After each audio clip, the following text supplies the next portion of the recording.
கர்த்தர் நல்லவர், அவர் கிருபை என்றும் உள்ளது.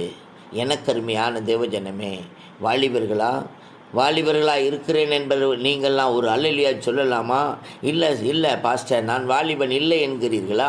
இல்லை, தேவனுடைய பார்வையில் நாம் எல்லோருமே வாலிபர்களாக இருக்கிறோம். எனக்கருமையான தேவஜனமே, வாலிபன் எதனால் சுத்தம் பண்ணுவான் என்று கேட்டால், தேவ வசனத்தை காத்து கொள்ளுகிறதுனால தானே என்று வேதம் சொல்லுகிறது.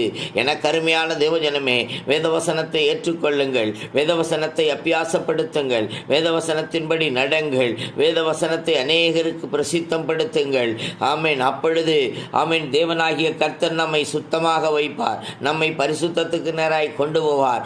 ஆமென். சோத்திரம். வாலிப பிராயத்தில் சிருஷ்டிகரை நினைக்க வேண்டும் என்று எழுதியிருக்கிறது. ஆமென். சோத்திரம். நாம் சுத்தமாக்கி அவரை நினைத்து அவருடைய பாதையில் கடந்து செல்ல நாம் அழைக்கப்பட்டு இருக்கிறோம். ஆமென். கர்த்தர் உங்கள் ஆசீர்வதிப்பாராக. ஆமென்.